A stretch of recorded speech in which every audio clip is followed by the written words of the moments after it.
So, good morning, everyone. It is a pleasure to be here with you today.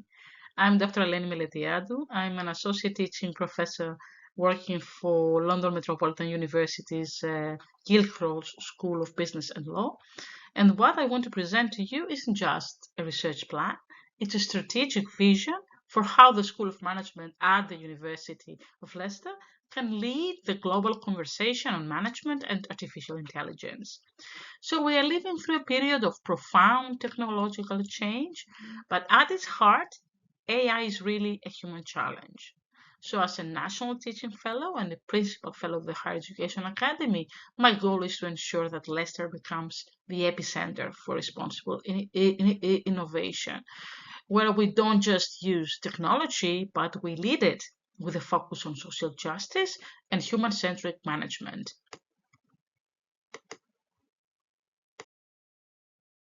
So to lead this change, you need a bridge between high-level academia and industry reality. So my profile is built exactly for that. I'm currently ranked in the top 0.5% of global scholars, which gives our school immediate international research credibility. But I also understand the commercial and technical landscape. For example, I have been recognized in the Barclays Top 100 Women in Tech, and this allows me to speak the language of the industry while my MCIPD and principal fellowship status ensures I'm deeply rooted in professional standards and educational excellence. I've also secured over 1 million in funding up to now because I know how to tell a story that resonates with donors like EU Horizon and the QAA, the Quality Assurance Agency. Above all, I'm what you call a citizen of change. I believe our work must empower most disadvantaged people like the neurodivergent and champion ethics in every algorithm we study. So, what does this look like in practice? We need to future-proof HRM and organizational behavior. We are moving towards a world of algorithm management where data often makes the decisions. My research, for example, I have published an edited volume on AI. I have been invited by a three-star MDPI education journal to publish. To lead the publication of a special issue, and I have also led a QAA funded project. So my research investigates how we keep the human in human resources during this shift. So strategically, this is about the ref. I'm committed to delivering a robust pipeline of three-star or four-star or even four-star publications that explore this intersection by focusing on digital neurodiversity and the socioeconomic effects of AI. We aren't just writing papers. We are setting the agenda for how business will operate in 2030 and beyond. So one of the biggest risks in AI is the so-called black box. So the lack of transparency that leads to bias and unfairness. So my work at Leicester will prioritize responsible artificial intelligence.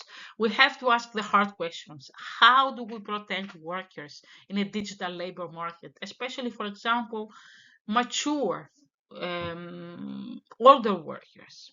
How do we ensure fairness in automated decision making? So by aligning our research with social justice, we ensure that Leicester leads the way in ethical business practices. This isn't just about avoiding risk, it's about creating a competitive advantage for our graduate, but also for our partners by being the most trusted voice in the field.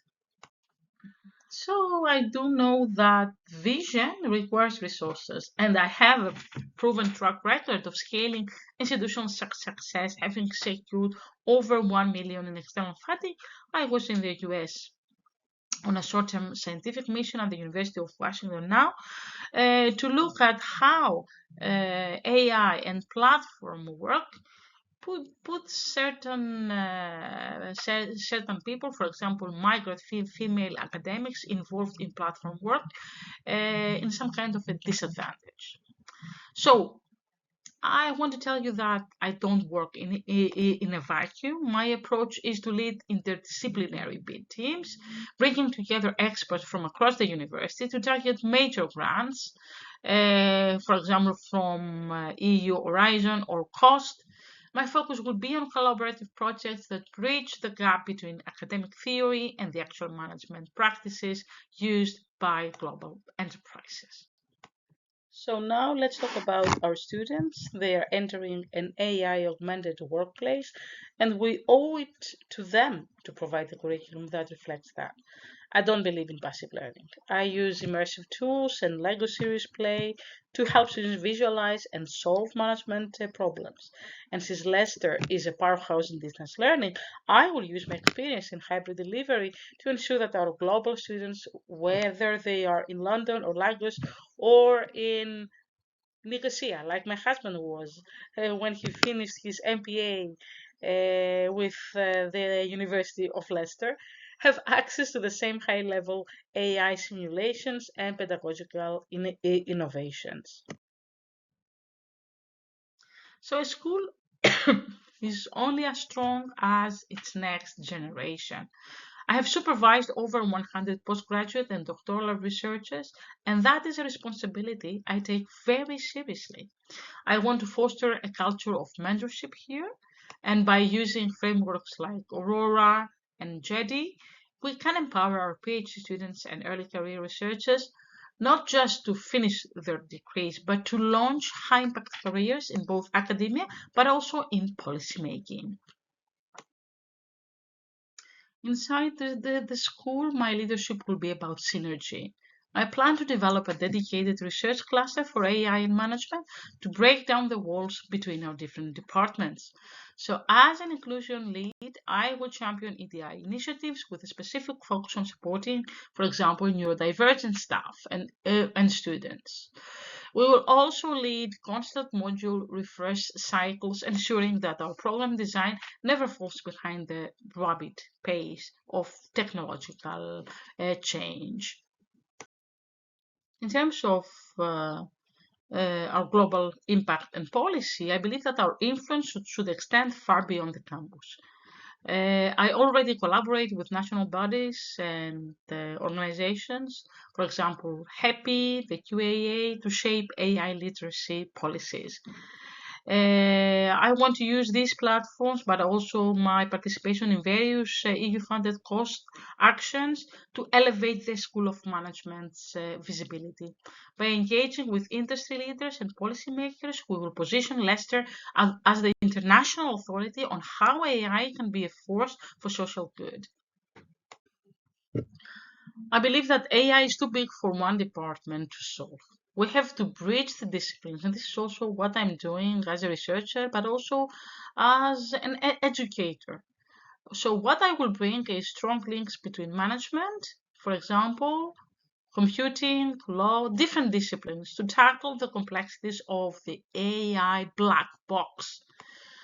So imagine joint research bits where management experts work alongside STEM colleagues or collaborative student projects where business ethics meet computer science. For example, in my QA funded project I led, I worked closely with students and we presented we first of all we developed a student-led framework, and then we presented at the British Academy of Management the conference, and also students participated in writing a paper which was published. These two master level students are now PhD students, and they already have a publication in their CVs. So this is how I believe that we should create truly innovative solutions that solve real world problems. So let's have a look at the roadmap. Okay, so in the first 6 months, what I will do is help you audit current modules and establish the AI and management research cluster. In the next 6 months, I hope we will be able to host a national or international AI training school or a conference to present our work, but also to encourage other people to come and present theirs. In the next 6 months, I hope that we will be able to embed AI simulations in distance learning and also expand our industry links. Finally, in the next 18 plus months, I hope we will be able to deliver 3 and hopefully 4-star ref outputs based on the projects that we will be leading. And this, I think, will cement our reputation as a leader in this space. So to conclude, I'm not just looking to join the faculty. I'm looking to lead a movement that ensures that the University of Leicester is the most forward-thinking, ethical, and also research-active school in the field of AI and management. Thank you, and I look forward. Thank you for your time, and I'm very much looking forward to your questions during the second part of the interview. Thank you.